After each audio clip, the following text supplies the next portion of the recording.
You've got something that kind of needs to happen, and you're feeling a very familiar sensation that I'm aware of. And I put myself here, to pressure then future Dan into action. And future Dan is now present Dan. Yes. And I'm feeling the pressure that past Dan put me under. Hate that guy.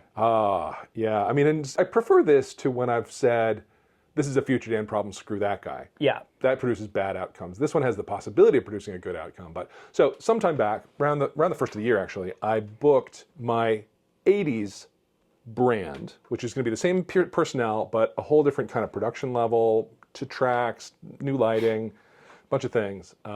Costumes, whole 9 yards.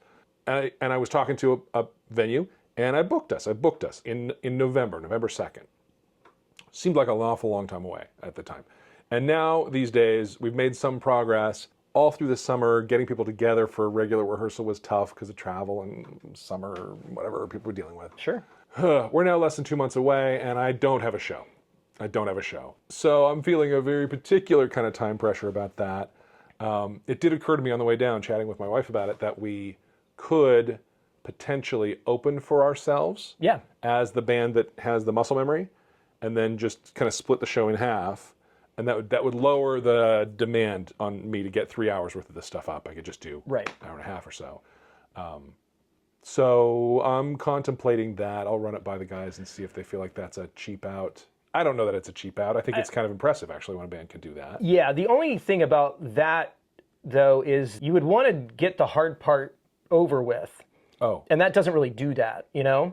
Because if you open up, like, would the 80's band open up for the main band, or would it be No, flipped? It'd be the main band opening for the 80's band. Right. I want to be buffing up the brand of the 80's band by having it be the headliner. So the only time we've done that is when the 90's band opened for the 80's band.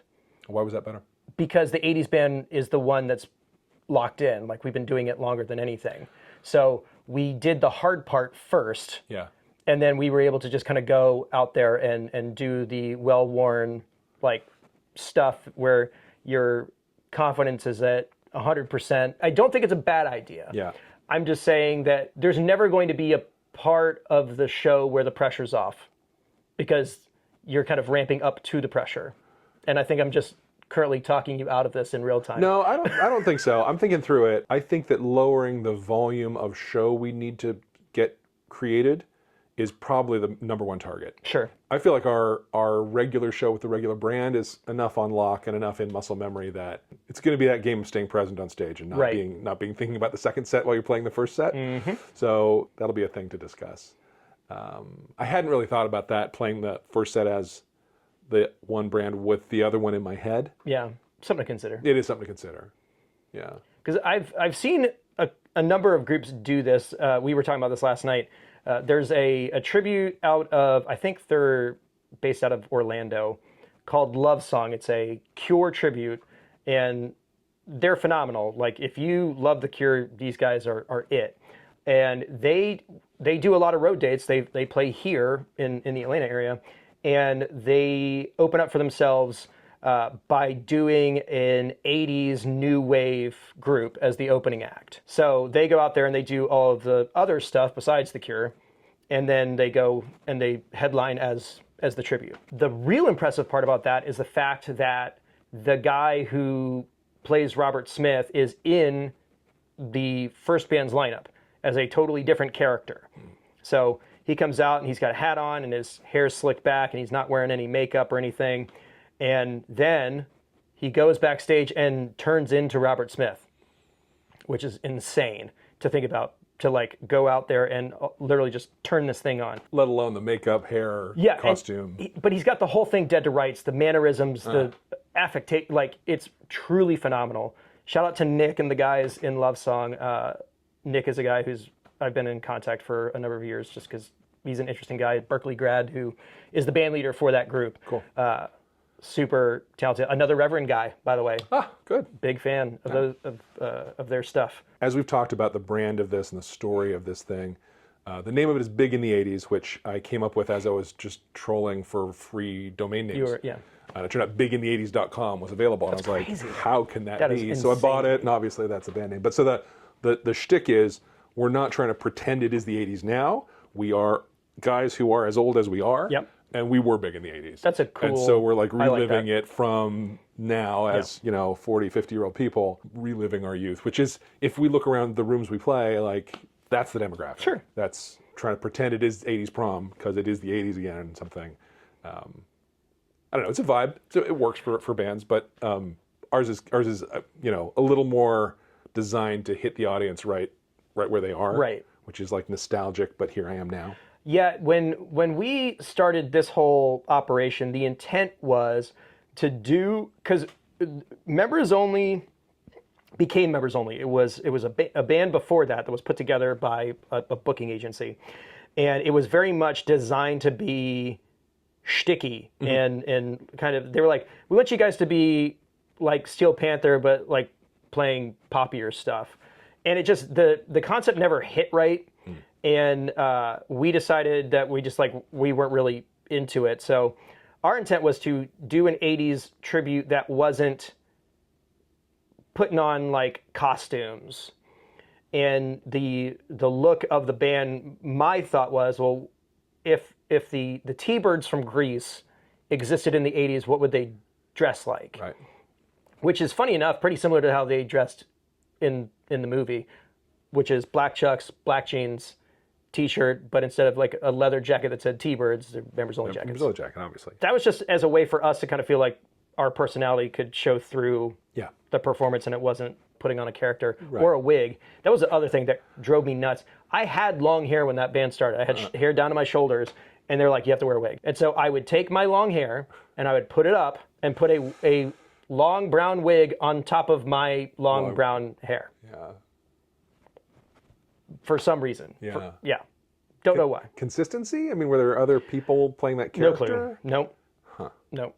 It was a strange and twisted ride, and it lasted, I don't know, probably 3 to 6 months. They just stopped booking us, and I was like, well, I can book this thing, but let's just turning it into what it is today was kind of an attempt at showing, like, deferring to the agency, be like, hey, this product is yours. You can take this product. You can take the name. You can take all the stuff, put it into something else. Never did. No. But we just decided that we were going to do our own thing. And there's some acrimony there still to this day. But that's why we operate from abundance. And that's why we operate from abundance. So right now, as you're looking down the barrel of this thing, what are the pressure points? Where's the pain currently sitting? We need to have, so there are a few things. Repertoire is a gap, and there is work I need to do to prep for that. There's track making I need to do. There is mix work I need to do to make sure track and click are clear enough in everybody's in-ears. We need to get really practiced at working with a click. We've been without that for, 3 years now?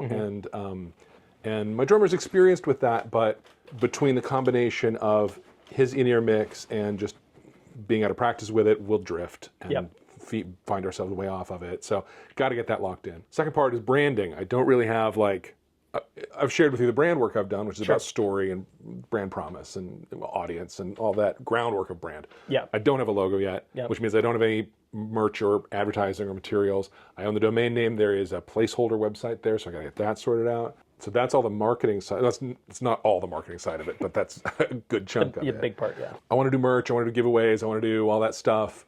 Probably start with giveaways before anything that I sell.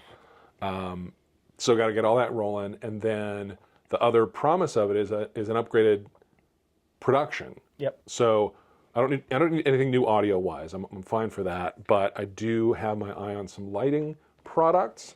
There is a tube light from a company called Both Lighting, BOTH. Yep. I've talked to you about. Yes. I'd never heard of the brand until I came across it online, but it's taller, brighter, and more controllable than the Chauvet stick. And it happens that they're based in Greensboro. Yeah, they're right down the road. And so I'm going to reach out to them and just see if maybe I could just come by and buy some and not have to pay for them to ship it 4 miles to my house, and maybe see what else they got. I don't know. Maybe there's cool stuff they're working on. They do. They have a YouTube channel where they demo all of their products, and they do pretty good, I think. We've got a YouTube channel too. It's true. And I've got a website with all of our stats and numbers that is regularly updated. You could probably just send them a little something. Have a conversation about that with them. Yeah, absolutely. Absolutely. They got movers, they got Shakers. they got bars, so they sorry. got, don't be sorry, it was good. And so, yeah, I'll be talking to them about that. I also bought a couple of super cheap movers off of Amazon. Yep. $150 for a pair of them. And I got the same ones. Yeah, and I now have, in principle, I have them set up in the Maestro DJ, or the Maestro DMX. And so it's, that is going to be crucial to the lighting part of what I want to do. But it's totally untested. I don't own all of it. I haven't plugged it in. I haven't run it through the Maestro DMX. There's a lot I don't know about how to get all that A lot of question marks there. Yeah, yeah. And so I got to turn some of those into exclamation points. And once I've got some movement on those things, just those things. Yeah. Just the band, what it plays, how it looks, and how it markets itself. Just that. Okay. No big deal. Yeah, that seems reasonable. In 2 months, really less than 2 months, and I can't even do that. Like I have to do it by weeks because I can't. Month feels like too big of a measurement. You're 100% right. And so thinking in months so far has gotten me to here, which is a little bit of the way. Right? Yeah. I need to think in weeks or maybe days. So, as a person who has done this and managed to figure it out in, I don't know, about 10 years, here's what I would suggest. Okay. Clearly, the easiest thing to do is to prioritize getting the material under you. Yeah. The cool part, and this is something that I didn't have the luxury of, is that you can delegate a lot of this work to this community of people. Because, I don't know if you knew this, but I happen to have about 300 80s band tracks I know that you do. right back there. Yeah, I know that you do. I do have design assets outside of logo and branding. Yeah. We've got folks that are really great with graphic design. We got folks that are really great with video stuff. We got folks that are really great with consulting about gear and setup and that kind of thing. So this could be the first Cover Band Confidential crowdsourced a crowdsourced project. Yeah. Interesting. Because like at this point, you're at the tipping point where it's like, all right, these are the things that need to happen. These are the things that don't need to happen. Let's figure out how to drill down on those things so that I can actually get it done. Now, this is a total aside, but when you were talking about like the things that you've got prepped, I get so embarrassed about to say this. This reminds me of an episode of Full House where Stephanie has a band and there's like this like internal tension because some of them were like, we need to work on our material. And they were like, well, we're going to pick out our outfits. We're going to work on our makeup and make sure that we look amazing. And that's what we need to focus on. And that's pretty much what you've done. You've got your suit. I do You've have got your guitar that you've picked out. The rest of it is the part that's missing. I have. I've done the makeup and the costumes. You were Trans Am with no engine. Yeah. Well, some engine. I mean, it's not like we're at the beginning of the content building, but we're not far. Yeah. Yeah, that is a fair assessment. Well, you made the right choice because you did get one of these. I did. And I got it in red. I was like, Dan, you need to play this because he was saying, I don't know, this neck feels really thick, and I was like, I don't feel like mine's the same. No, it's the same. It's the same. I will say I have parked it at the side of my desk. It is my now grab it when I need to noodle guitar, and I'm pretty much have my hands around it. Yeah, and I did point out like the little aftermarket things that I've done. I do like this clip strap setup with the offset tuners and this guy. I do need that guy. But I spent, a number of years putting all of this into that deal. You can come out of the gate nice and hot when it's time to do that for yourself. Yep. So, at this point, it's all over but the shouting, as they say down here in the South. It is, and there's just some work to do. Yep. And the venue that we're booked at is one that I played at a ton of times. I know the manager super well. It's Pig Pounder. Yeah. Shout out to Pig Pounder. Shout out to Pig Pounder. And so if I needed to change horses on her, she would be sad but understanding. And I don't think you will. No, that's the very last fallback option. Yeah. I think we can put something together. Anyway, I'll continue to keep you all posted. I just had this moment, like picturing it in my head, of you and Taylor doing Almost Paradise. Ooh. I don't know why that song popped in my head. That's a song that we've never done, but that's just the one that just popped in my head. I don't know why. Yeah, a lot of the 80s tunes So I've had my Sirius satellite in the car locked on 80s on 8, Oh yeah, full time. fantastic. Some of them are like, ooh, I got to do this one, and others are real cautionary tales. Yeah.